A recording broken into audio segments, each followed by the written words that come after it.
غزہ کے Jabalia camp پر صہیونی فوجیوں کی بمباری میں درجنوں فلسطینی شہریوں کے شہید اور زخمی ہونے کی خبر ہے۔ غزہ سے موصولہ رپورٹ کے مطابق غزہ کے مختلف علاقوں پر غاصب صہیونی فوجیوں کے وحشیانہ حملوں کا سلسلہ سنیچر کو بھی جاری رہا۔ اس رپورٹ کے مطابق غزہ کے جبالیہ کیمپ کی ایک رہائشی عمارت پر صہیونی حکومت کی تازہ بمباری میں کم سے کم 15 فلسطینی شہید اور 30 دیگر زخمی ہو گئے۔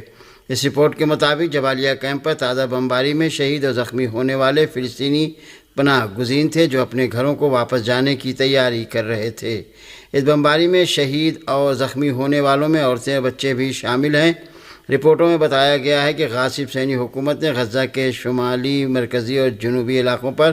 کل رات سے ہی وحشیانہ حملوں کا سلسلہ جاری رکھا ہے۔ ان حملوں میں شہید اور زخمی ہونے والے فلسطینیوں کی تفصیلات ابھی سامنے نہیں آ سکی ہے۔ غزہ کی سرکاری انفارمیشن دفتر کے سربراہ نے اس علاقے کے لوگوں کی صورتحال اور شدید غذائی اشیاء کے بحران اور قحط و بھوک مری کے بارے میں خبردار کرتے ہوئے عالمی برادری سے فوری طور پر انسانی امداد کی ترسیل کے لیے گزرگاہیں کھولنے کا مطالبہ کیا ہے۔ غزہ کی پٹی میں سرکاری انفارمیشن آفس کے سربراہ سلامہ معروف نے کہا ہے کہ رفح گزرگاہ کے مسلسل بند رہنے اور ابو سالم گزرگاہ سے امدادی ٹرکوں امدادی سامان کو غزہ میں داخل ہونے سے روکنے کی وجہ سے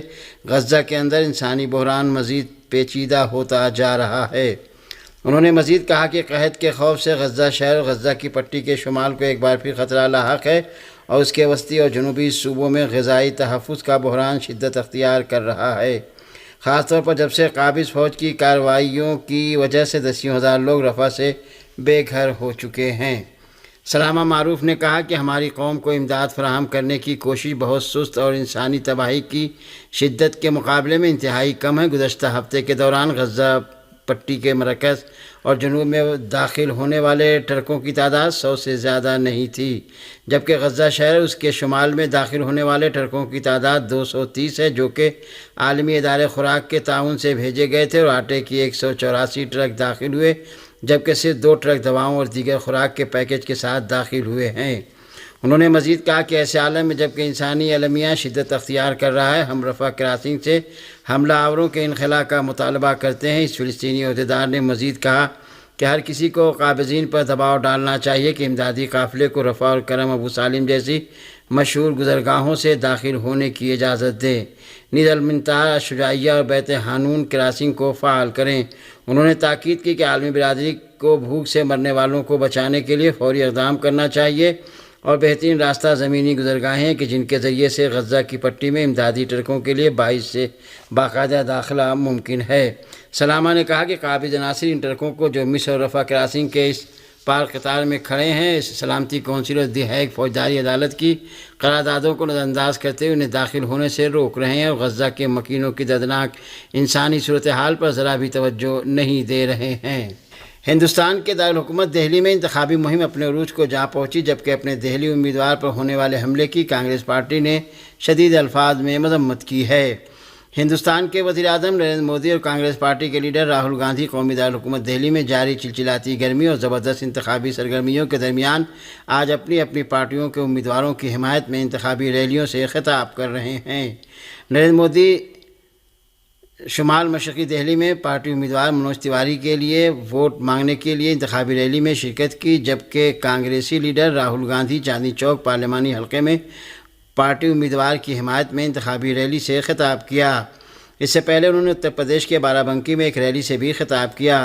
دہلی کانگریس کے رہنما انل بھاردواج نے کہا کہ راہل گاندھی ہفتے کی شام 6 بجے رام لیلا میدان میں انڈیا الائنس کے امیدواروں کے لیے ایک بڑی ریلی سے خطاب کریں گے۔ دوسری جانب کانگریس نے پارٹی کے شمال مشرقی دہلی کے لوک سبھا امیدوار کنہیا کمار پر حملے کی مذمت کرتے ہوئے اسے حریف پارٹی کی بزدلانہ حرکت اور انتخابات میں شکست پر مایوسی قرار دیا اور کہا کہ ملک کی سب سے پرانی جماعت پر اس طرح کی حرکتوں کا کوئی اثر نہیں پڑے گا۔ ہندوستان کے لوک سبھا انتخابات کے 5ویں مرحلے کی انتخابی مہم آج شام ختم ہو جائے گی، جبکہ ووٹ 20 مئی پیر کے روز ڈالے جائیں گے۔ ہندوستان کے الیکشن کمیشن کے جاری کردہ شیڈول کے مطابق 5ویں مرحلے کی پولنگ میں شامل مراکز کے امیدوار آج شام تک اپنی انتخابی مہم ختم کر دیں گے اور 20 مئی کو 18 ریاستوں کی 49 نشستوں کے لیے ووٹ ڈالے جائیں گے۔ دوسری جانب جیسے جیسے لوک سبھا انتخابات آگے بڑھ رہے ہیں ویسے ویسے امیدواروں کی ایک دوسرے پر زبانی حملے بھی تیز اور سخت ہوتے جا رہے ہیں۔ اس درمیان وزیر اعظم نریندر مودی نے کانگریس اور انڈیا اتحاد پر بڑا حملہ کرتے ہوئے کہا کہ اگر کانگریس آئی تو رام مندر پر سپریم کورٹ کے فیصلے کو بدل دے گی اور رام مندر پر بلڈوزر چلوا دے گی۔ فلسطینی تنظیم تحریک حماس نے غزہ کے خلاف ہمہ جہتی جارحیت میں صہیونی حکومت کی بھرپور مدد کرنے پر مغربی ممالک بالخصوص امریکہ پر کڑی نکتہ چینی کی ہے۔ موصولہ رپورٹ کے مطابق تحریک حماس کے بیرون ملک سیاسی شعبے کے سربراہ سامی ابو زہری نے فلسطینیوں کے خلاف جعلی صہیونی حکومت کے جرائم کے لیے امریکہ اور مغرب کی بھرپور حمایت پر شدید تنقید کی ہے۔ ساتھ ہی انہوں نے واضح کیا کہ وہ غزہ میں کسی بھی غیر ملکی فوجی کی موجودگی کو برداشت نہیں کریں گے۔ انہوں نے مزید کہا کہ غاصب صہیونی حکومت جنگ کو روکنے کے لیے کسی سمجھوتے میں دلچسپی نہیں رکھتی اور اگر یہ سلسلہ جاری رہا تو القسام بریگیڈ کے جوان قابضوں کا مقابلہ کرنے کے لیے تیار ہیں۔ انہوں نے یہ بات زور دے کر کہی کہ جعلی صہیونی حکومت فلسطینی مزاحمت کو کمزور کرنے میں ذلت آمیز طریقے سے ناکام رہی ہے۔ ادھر غزہ میں 7 اکتوبر کے بعد سے فلسطینی شہیدوں کی تعداد 35,300 سے تجاوز کر گئی ہے جبکہ 79,261 فلسطینی زخمی ہو چکے ہیں۔ فلسطینی ذرائع کا کہنا ہے کہ صہیونی ٹولہ اب تک غزہ میں 600 سے زائد مساجد کو مکمل طور پر تباہ کر چکا ہے۔ اس کے علاوہ 60 قبرستان اور ادارہ اوقاف سے وابستہ 15 مراکز من جملہ قلمی نسخوں کے حامل ایک اہم مرکز کو بھی صہیونی ٹولے نے تباہ کر دیا ہے۔ فلسطین کی اسلامی مزاحمتی تحریک حماس کے فوجی بازو القسام بریگیڈ نے اعلان کیا ہے کہ شہر رفح میں ایک گھر میں بم دھماکہ کر کے 15 صہیونی فوجیوں کو ہلاک کر دیا گیا۔ فلسطین کی اسلامی مزاحمتی تحریک حماس کے فوجی بازو القسام بریگیڈ نے اعلان کیا ہے کہ شہر رفح میں ایک گھر میں بم دھماکہ کر کے 15 صہیونی فوجیوں کو ہلاک کر دیا گیا۔ یہ بم دھماکہ صہیونی فوجیوں کی جارحیت کے جواب میں غزہ کے جنوب میں واقع رفح کے مشرق میں التنور نامی علاقے میں کیا گیا جس میں 15 صہیونی فوجی ہلاک اور کئی دیگر زخمی ہو گئے۔ القسام بریگیڈ کا کہنا ہے کہ یہ صہیونی فوجی ایک مورچہ بنائے بیٹھے تھے۔ دھماکے کے بعد فلسطینی مجاہدین باقی بچے صہیونی فوجیوں پر جھپٹ پڑے اور پھر فریقین کے درمیان فائرنگ شروع ہو گئی۔ القسام بریگیڈ نے رفح گزرگاہ پر تعینات صہیونی فوجیوں پر مارٹر ہتھیاروں سے حملہ کیا۔ ادھر غزہ کے شمال میں جبالیہ کیمپ کے مشرق میں الاقصی بریگیڈ نے صہیونی فوج کی ایک گاڑی کو RPG سے نشانہ بنا کر تباہ کر دیا جس میں صہیونی فوج کو خاصا نقصان پہنچا۔ المجاہدین بٹالین نے بھی اعلان کیا ہے کہ جبالیہ کیمپ میں سرایا القدس کی مدد سے صہیونی فوج کا ایک ٹینک تباہ کر دیا گیا۔ غزہ کی جنگ کا سلسلہ جیسے جیسے آگے بڑھتا جا رہا ہے صہیونی حکومت اور جار صہیونی فوج کی مشکلات میں اتنا ہی اضافہ ہوتا جا رہا ہے اور وہ غزہ کے دلدل میں دھستی جا رہی ہیں۔ ایک صہیونی جنرل نے اعتراف کیا ہے کہ جاری جنگ سے متعلق صہیونی وزیر اعظم کا اصرار اسے دلدل میں پھنساتا جا رہا ہے۔ وہ صورتحال یہ ہو گئی ہے کہ فلسطینی مجاہدین کی کارروائیوں کے نتیجے میں علاقہ صہیونی فوج کے لیے دوسرا لبنان بنتا جا رہا ہے۔ صہیونی جنرل اسرائیل زیف نے ایک آرٹیکل میں غزہ کے خلاف نیتن یاہو کی فوج کی کارروائی کو ناکام قرار دیتے ہوئے کہا ہے کہ تحریک حماس نے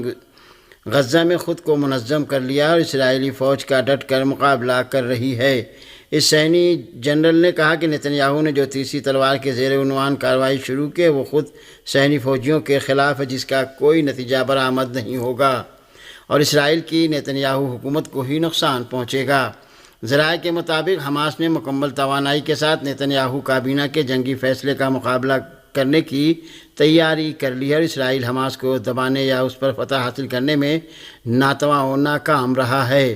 صہیونی ریزرو فوج کے اس کمانڈر نے کہا کہ غزہ میں جنگ کرنے والے اسرائیلی فوجیوں کے ماں باپ سے ملاقات میں انہوں نے اپنے بچوں کی سلامتی پر تشویش کا اظہار کیا اور کہا ہے کہ ان کے بچے ایسی جنگ کر رہے ہیں کہ جس کا کوئی نتیجہ نہیں نکلے گا۔ اس فوجی جنرل نے کہا کہ نیتن یاہو حکومت اسرائیل کے فوجیوں کو ناکارآمد جنگ کی آگ میں جھونک کر ان کی سلامتی داؤ پر لگا رہی ہے۔ اس فوجی جنرل کے مطابق اسرائیلی فوجی نیتن یاہو کی غلط پاسیوں کا خمیازہ بھگت رہے ہیں۔ یہی وجہ ہے کہ اسرائیل کو اب تک اپنے کسی بھی مقصد میں کامیابی نہیں ملی ہے۔ اسرائیل کے اس فوجی جنرل نے الزیتون، جبالیہ، بیت حانون، الشجاع اور خان یونس کو ایسے علاقوں سے یاد کیا کہ جن پر اسرائیلی فوج نے قبضہ کیا اور حماس کو ان علاقوں میں تباہ کرنے کا دعویٰ کیا مگر وہاں حماس واپس لوٹی اور دوبارہ منظم ہوئی۔ اس فوجی جنرل کے مطابق جس طرح سے حماس نے دوبارہ تیاری کی ہے اور چھاپہ مار جنگ کرتی ہے تو اسرائیل کو ناکوں چنے چبانا پڑ جائیں گے اور اس صورتحال بس سے باہر ہو جائے گی اور اسرائیلی فوج کو بھاری نقصان کے ساتھ نہ صرف پیچھے ہٹنا پڑے گا بلکہ شکست کا بھی سامنا کرنا پڑے گا اور پھر نیتن جنگ جاری رکھنے پر زور دے رہے ہیں۔ چنانچہ نیتن عملی طور پر اسرائیلی فوجیوں کو ایسی جنگ کی آگ میں جھونک رہے ہیں کہ جس کا نتیجہ کم سے کم اسرائیل کے حق میں ہرگز نہیں نکلے گا اور اسرائیل کی فوجی طاقت کا بھرم چکنا چور ہو جائے گا۔